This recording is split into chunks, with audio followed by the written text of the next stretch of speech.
Welcome to New York's #2 sports show. The Yankees take 3 or 4 at the Baltimore Orioles to give themselves a slither of hope as far as the American League East is concerned. And it was an extra inning win in game 4, a Ben Rice grand slam in the 10th inning that is able to put the Yankees over the top. And look, winning 3 or 4, I'm not going to complain with that. You can't really. Now, obviously, in order to catch the Blue Jays to the American League East, there is not really much margin for error at all. Yankees, struggled against Trevor Rogers in game 2. It kind of went just about how I predicted it in the last episode, where the Yankees had pretty relatively easy success in games 1 and 3 with the favorable pitching matchups. Game 2, which is the toughest one, they lost. In game 4, luckily, Cam Schlittler pitched well. Look, Yankees starting pitching was great the whole series. And obviously, you're not playing a strong Oriole lineup, but the Orioles have been pretty good despite the bad record on the season. Orioles are 73 and 83. They've been playing some pretty good ball lately. And, if the Yankees split this series, it wouldn't have been like a shock, but they do just enough to give it a little bit of hope. And let's just kind of talk about that right at the outset. And then we'll go into the 4-game set against Baltimore. Yanks are 2 back of the Blue Jays to the American League East. However, and the American League race has gotten just crazy in general. And we'll just discuss that real quick as well. But Yankees need to gain 3 games on the Blue Jays in the last 6 games. Now, the only reason why I even feel like it's still within the realms of possibility is based on the Yankees' schedule.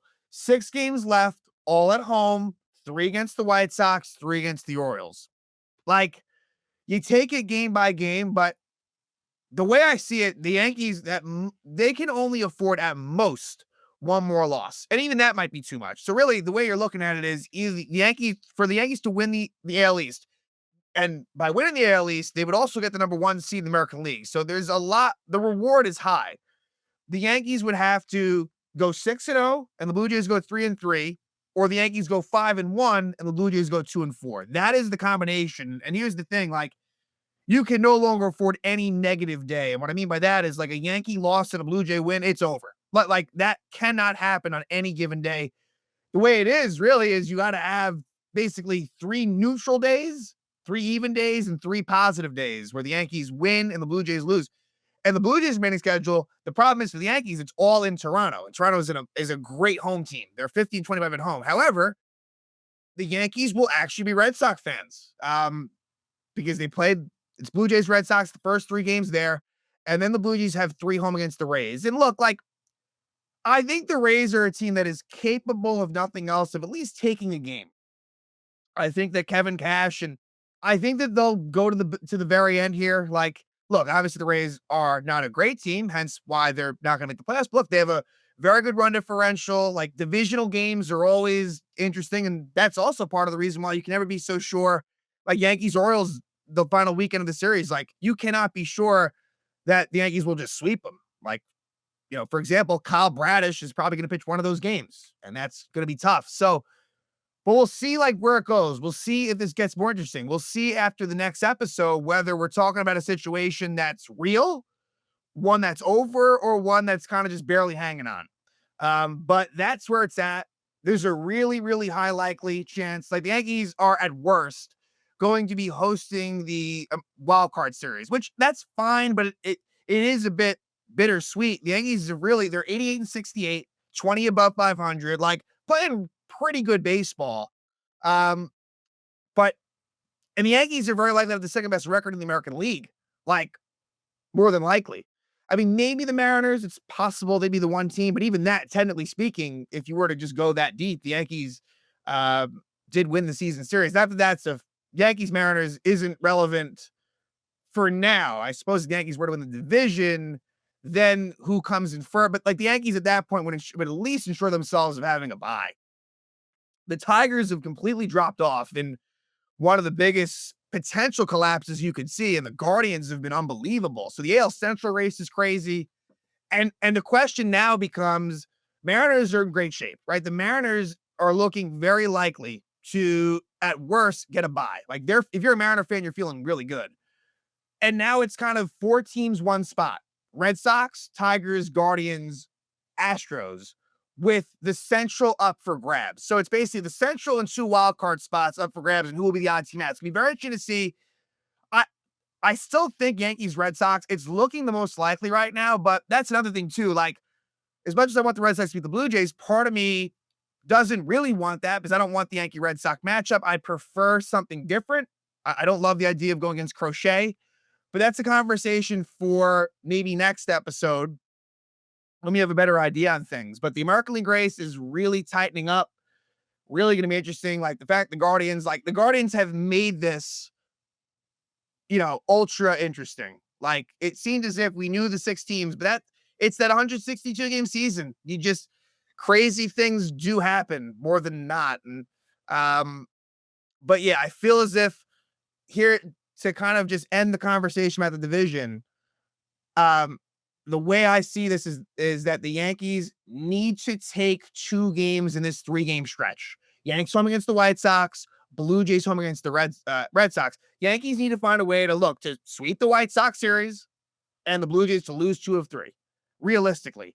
Then at that point, it puts them tied with the Blue Jays having the tiebreaker. And so then at the final series, the Yankees have to take 1 game, get 1 game better. That to me is the recipe for this to happen. And if it was any worse than this, I would have said, look, but it's not even worth talking about. But to me, I think the Yankees have kept it just alive. And look, the Blue Jays had a 4 game losing streak and ended it earlier today against the Royals. So the Blue Jays avoided the sweep, but also the Blue Jays aren't as good on the road. So that's kind of the standings update and where things are at. Again, generally good things for the Yankees, but at the same time, the biggest hill to climb is still in front of them, and we'll see if they can get there. So let's go right back to the top. And again, give Ben Rice will be a big topic of conversation, and kind of as far as the recency and just the way the series broke down, like he is kind of the hero of the series, but a lot of good members to talk about as well here. And Max Fried getting his MLB leading 18th win of the season, and the only pitchers that he's ahead of, well, he's ahead by one of, is I believe Freddie Peralta of the Brewers, and his own teammate Carlos Rodon picked up his 17th win. So quite the 1-2 punch, and that doesn't even include Garrett Cole has been out for the season. So a lot of starting pitching that the Yankees have, which is good for now and for the future. But Fried gets that win, and it was a well played. I mean, Fried was fantastic. 7 innings, 3 hits, no runs, 1 walk, and 13 strikeouts. He was looking really, really strong. And it's great. I mean, ERA's back under 3 now, 2.92. Like he is really picking it back up after a little bit of a stretch that wasn't great, right? Post blister, like post All-Star break, it wasn't great, but September's been very kind to Max Fried, and a good time to do it. For the Orioles, Cade Povich struggled. Kept a minute, but struggled. Loses to go to 3-8, 5 innings, 5 hits, 3 runs, 4 walks, and 5 strikeouts. For the sake of time, not going to get too much into like the lineup stuff, especially because it was 4 games. But like not off the top of my head, not too many surprises. Like game 1 here, I mean, against the lefty, you're going to have Goldschmidt leads off. Rosario gets the start at second. Jazz Chisholm gets the night off here. Ryan McMahon, not a surprise, gets the night off. Anthony Volpe starts at short. In fact, I believe Volpe had started games 1 through 3, I think was the way it broke down. If I remember correctly, he definitely started at least 2. I want to say that it was 3, but we'll get there. And so Caballero starts at third, and Rosario starts at second. Again, no Chisholm, no McMahon. You have a more right-handed heavy lineup against Povich. And in the first inning, it would be the Yankees getting on the board on a 2-out, 2-run double for Ahmed Rosario. The guy really is very good against lefties, and that was the case in game 1 with that 2-run double. Gives the Yankees a 2-0 lead. Again, not much to talk on the Fried end. Fried was just good the whole way through. Not some good base running, again, with Caballero being a little bit too aggressive in certain situations. That kind of came to bite him in the second inning. The bottom of the second was one of the rare cases where the Orioles had a little bit of traffic, 2 on, 1 out, but didn't score. Top of the 5th, the Yanks scored 7 runs in this game, no homers, believe it or not. And it would be a Volpe leadoff double. He would steal third, and then after a Caballero walk, An Austin Wells RBI single gives the Yankees a 3-0 lead. Um, Sixth inning, Jazz pinch hits for Rosario, doubles, but then not good base running by him. So again, just a little bit sloppy on the base paths in this game. Top of the seventh is where the Yankees break it open against Chase McDermott. Couple of walks to Caballero and Wells. You get an RBI single by Paul Goldschmidt, makes it 4-0. A sac fly by Judge makes it 5-0. And then a 2-run double by Stanton gives them a 7-0 lead. Again, Fried goes 7 strong. And then Paul Blackburn finishes it off and gives you 2 scoreless innings in the eighth and ninth. And the Yankees win 7-0. Game 2, frustrating. And I still contend the Yankees do have some problems against top tier pitching. There is struggles there for sure. There's just no doubt about it. And Trevor Rogers has been great. He's been one of the best, but Rogers gets the win to go to 9-2, 6 innings, 1 hit, no runs, 2 walks, and 7 strikeouts. For Will Warren, it was one mistake that got the best of them, unfortunately. And it was a loss to give him to go to 8-8, 5 1/3 innings, 4 hits, 3 runs, only 1 earned, 2 walks, and 4 strikeouts. And look, it was partially Will Warren. In terms of the unearned stuff, Will Warren didn't help himself from a fielding perspective, and neither did Jazz Chisholm Jr. We'll get there, but that's the frustrating thing. In these Yankees losses, it's those mistakes, and that's what'll do it, right? When you lose games, typically it's because you made mistakes. But Will Warren at this point, it's pretty clear that he's probably kind of contradicting itself. It is pretty clear he's the 5th starter. Is there a world where like Warren could be more than that? Yeah, but it does seem as if, and I think it's a lot because of like the Warren bad outings are just so bad. And, it seems like it's a battle. The 3rd spot in the rotation seems to be a battle between Schlittler and Heel. But yeah, Warren was not bad in this game. Really, he was not the problem. It was Yankee offense that just could not get it done here. And again, more of a righty leaning lineup. You do get Chisholm back in. Grisham comes out. So Austin Slater was in left. And Austin Slater, I mean, he did get a hit in this game and scored a run, but it's been a real struggle. Slater has not been good as a Yankee. And I still believe that, if you have to, you take one hitter off the roster for the playoffs, I think Slater is probably that odd guy out, is what my thought would be. But I guess we'll see. I mean, maybe there could be some funky business where maybe like in a 3-game best of 3 series, maybe they do go one less pitch. I think maybe they go one less pitcher. But again, conversation for another day. But yeah, no McMahon for 2 straight games. Not a surprise against the lefty. Goldschmidt leads off again, and there you go. So 2nd inning is where the Orioles get on the board. It's a Ryan Mountcastle home run. The one mistake that Will Warren made, 6th homer of the year for Mountcastle, gives the O's a 1-0 lead. Aaron Judge would strike out looking. And look, like some of the the one thing I want to say here is the ump in the last game here, game 4, was so good. I want to get his name. He was like excellent. I mean, that's what it should be.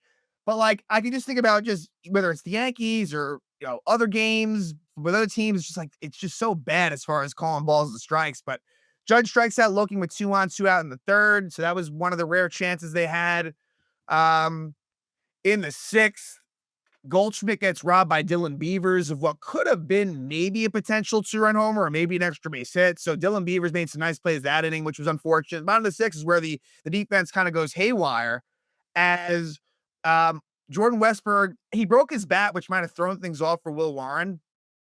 But it's a fielding error. It's a play that Will Warren needs to make. And then to make matters worse, the next batter, Gunnar Henderson, singles to Chisholm, and it's a throwing error by Jazz. And, it's a situation there where he tries to kind of backhand flip it, and he probably should have just eaten it or done something different there, but it ends up 2nd and 3rd, no out. Like, it makes a bad problem worse. And look, Jazz, he's so athletic and he gets to the balls really well, but in terms of that, that decision making and just the throw, again, this wasn't like a pure throw. This was more of a decision that was a problem. But then you get a Mountcastle sac fly to make it 2-0, and then Dylan Beavers walk, and that's all for Will Warren. So he pitched pretty well, but the 6th inning, again, he's got to field that ball cleanly. And then with Fernando Cruz, he really has not been great lately. Fernando Cruz, he hasn't been like horrific. Well, Yeah, I don't know. He had that really bad out against the Tigers, but like with Cruz, he's still in that circle of trust, but it's a little on the outskirts. Like he's in there, and no one's look. He's still ahead of like Doval, for example, for sure. But with Cruz, walks have been a problem lately. He walked Jeremiah Jackson, and then Basayo beats the rap on a potential double play. You know, he's safe at first, and they get the out at second, 3-0 Orioles at the end of six. The Yankees do bounce back off of Dietrich Enns, a former Yankee prospect, I believe, as well. So that's single Slater, then Jazz. 30th home run. So he joins the 30-30 club, 30 homers, 30 steals, 2-run homer, lefty for Chisholm, cuts it to 3-2. Tim Hill would come on in the seventh, and unfortunately, with two out, a pretty lucky infield single by Jordan Westberg. Now, if McMahon was in the game, could he have maybe made the play? Possibly, but it wasn't Rosario's fault. It was a tough play. And then Gunnar Henderson with the RBI double the opposite field. So Tim Hill, normally good against lefties. You know, Gunnar Henderson's, obviously a really good player. It's an RBI double to give the Orioles a 4-2 lead. The ball would finish out the inning. Rico Garcia. This would be the last good chance the Yankees would get. Rico Garcia, who was on the Yankees earlier this year. He was also on the Mets a couple of times. You get a Ben Rice pinch hit walk, Aaron Judge singles, Cody Bellinger, but then Bellinger and Stanton unfortunately can't get the job done. Bellinger grounds out to the pitcher, makes it second and third. Stanton with a chance to tie it with a single, grounds out. Mark Leiter Jr. pitches a scoreless eighth, and then it would be Keegan Aiken, the lefty, that comes on in the ninth. Rosario flies out. Slater strikes out. Chisholm Jr. strikes out. Orioles win 4-2. So at this point, series is tied 1-1, and then game three has more of a game one feel. And this time it's Carlos Rodon that's on the mound, and Carlos Rodon would pick up the win. Rodon winning to go to 17-9, 3.04 ERA. It's really been a heck of a season for Rodon. Look, there's still things to be proven on Rodon's end in terms of big game pitching, but like it's not as if he's been all bad in big. I mean, I can think of many games where he came through. But, you still want to see that. But look, there should really be no caveats, to be fair. Rodon's been very, very good this year and pretty damn consistent. You see McMahon back in this game. More of the lineup that you're accustomed to. Ben Rice would catch. So Austin Wells on the bench in this one. And Anthony Volpe would start the first three games in short. Again, that shortstop situation is pretty much kind of, it feels somewhat 50-50 between Volpe and Caballero. We'll see what comes to fruition, in game one of the playoffs, but, it could be matchup dependent. We'll see. At this point now, I just want to say Stanton at DH is pretty much what it is. I mean, Judge is playing a lot more right field, mixed in with some DH days too, where Stanton on those DH days won't play, hence what we saw in game four. But anyway, this is pretty quick and easy. First inning, 2-out rally, ending in a Giancarlo Stanton home run. His 450th home run in his career. I'd love to see Stanton get to 500 homers. I think it's definitely, if his health is okay, which with him is a big risk and big ask. But, I think if he hits 500 home runs, to me, he should be a near lock to make the Hall of Fame. I mean, regardless of anything else, like the resume is there. So Stanton, opposite field 3-run shot off of the starter Sogano. And Sogano lost to go to 10-9, 3 innings, 6 hits, 4 runs, 1 walk, and 3 strikeouts. Not a great outing for Sogano, who the Yankees worked his pitch count. Let's go to the third. Top of the third, Aaron Judge homers. His 49th homer of the year. So Aaron Judge, 1 homer away from 50. 49 homers, gives the Yankees a 4-0 lead. And in games when Judge and Stanton both homer, they typically win those. Top of the fifth, Cody Bellinger leadoff walk. He steals second during a Stanton strikeout, and then Jazz Chisholm Jr. with an opposite field RBI single gives the Yankees a 5-0 lead. He was then picked off again. Again, not great base running there by Jazz, but I digress. Top of the sixth, you get a Volpe 1-out single. He's still second, then Trent Grisham with an RBI single to give the Yankees a 6-0 lead. The 1 run allowed by Rodon come in the seventh. A leadoff walk by Tyler O'Neill, and eventually with 2 out, right down the left field line, Kobe Mayo with an RBI double. Very close. Even on replay, it wasn't so obvious, but it's ruled fair. And O'Neill scores to make it 6-1 at that point. And then Luke Weaver with a clean 1-2-3 eighth with a couple of strikeouts, and David Bednar in a non-save situation, 1-2-3 ninth with a strikeout. So the Yankees at this point up 2-1 in the series. Now we go to the final game 4. And this was going to be the difference between, again, sort of the conversation that I started out with, and the Yankees were able to get the job done, but it wasn't pretty. Cam Schlittler was good. Gets the no decision, 5 and a third innings, 3 hits, 1 run, 1 walk, 6 strikeouts, made one mistake, like kind of like what I said for Warren. And for the Orioles, it was Kyle Bradish, who was very good. 6 innings, 2 hits, 1 run, 2 walks, and 9 strikeouts. For the Yankees, Stanton on the bench, so that would mean that Jason Dominguez would be in the starting lineup. Caballero got the start at short. Again, a lot of different maneuverings going on because there was pinch hitting situations. Let's get into all that right now. A pitcher's duel for the beginning, and really, honestly, for the first 9 innings was a pitcher's duel on both sides. But the Orioles get on the board at the bottom of the fifth. Samuel Basallo homers, his fourth homer of the season. It's off of Schlittler. But the Yankees with a nice response in the sixth. 1 out walk Grisham, Judge hit by a pitch, and then after a Cody Bellinger lineup, which Grisham was barely safe at second, he got back. Ben Rice, and there would be more Ben Rice later on, but Ben Rice with a big opposite field RBI single. Not fielded cleanly by Carlson. If he fields it cleanly, he might have a chance to get Grisham at the plate, but he doesn't. Yankees tied at 1, and then Jason Dominguez with a shot to left center field, opposite field shot, but Dylan Carlson tracks it down. So that was unfortunate for sure. Then Schlittler starts the sixth, allows a single to Jackson Holiday, gets the ground out. And then Tim Hill comes on, gets the final 2 outs of the inning. So good to see Hill, who's had his struggles lately. It was a good day for Tim Hill and a really good day for the bullpen, actually. The bullpen combined after Schlittler goes 4 2/3 innings scoreless between 6 different pitchers. So seventh inning, you get Dietrich ends, the lefty comes on, 1 out bunt single for Caballero. He goes to second on a throwing error, and they smartly pinch hit Goldschmidt for Wells. Unfortunately, he grounds out. And then it gets tough, and there's no we're not gonna get into it so much because the Yankees won the game, but they pinch hit Stanton for McMahon, and in some ways, Stanton is kind of wasted here because they intentionally walk Stanton, and Volpe would pinch run for Stanton, by the way, and then Grisham would strike out. Grisham would strike out lefty, and like there wasn't much recourse. So it's like, as much as I feel like it was kind of not done properly, I can't really give you much of a rebuttal. It was because you couldn't really have McMahon hit for himself, and you didn't want to have like a Rosario or a Slater go against a righty. So, at that point, you're kind of just going for Grisham versus a lefty, which isn't ideal, but it was what it was. Bottom of the seventh, Fernando Cruz comes on after Tim Hill gets the first out. Cruz has his struggles. He walks Jeremiah Jackson, which is not good. And then with 2 out, Kobe Mayo singles. So Cruz can't finish the inning. Again, with Cruz lately, it has not been great. Luke Weaver, he walks Dylan Carlson, but he's able to get Jackson Holiday to ground out. So Weaver, he's pretty good in this role where he comes in with runners on base, looking to end the inning, and he gets the job done. Wasn't pretty, but Weaver lately, it's been a bit of a mixed bag. But again, I'm hopeful that in the big moments that he'll come through. Yeah, I guess let's discuss the eighth. Rico Garcia comes in, 2 out rally where Rice doubles. Dominguez reaches on an infield single. Then a wild pitch has Dominguez go to second. Chisholm Jr. intentionally walked. Bases loaded, 2 out. Caballero grounds out. So it stays 1-1. Devin Williams with a strikes at the side in the eighth. Devin Williams has been really good lately. Bednar and Williams have been the 2 best relievers of late. So hopefully that stays true with Williams. He can't pitch ninth inning, can't close games, but hopefully in a setup type role, he can get the job done. Yankees go down 1-2-3 in the ninth. It's actually striking out the side. Bednar on the bottom of the ninth gets in a little bit of trouble. 2 out walk, steal of second for Colton Cowser, but he gets Kobe Mayer to strike out. And then we go to the 10th. And it is Keegan Aiken that would come on after a leadoff walk to Judge against the righty.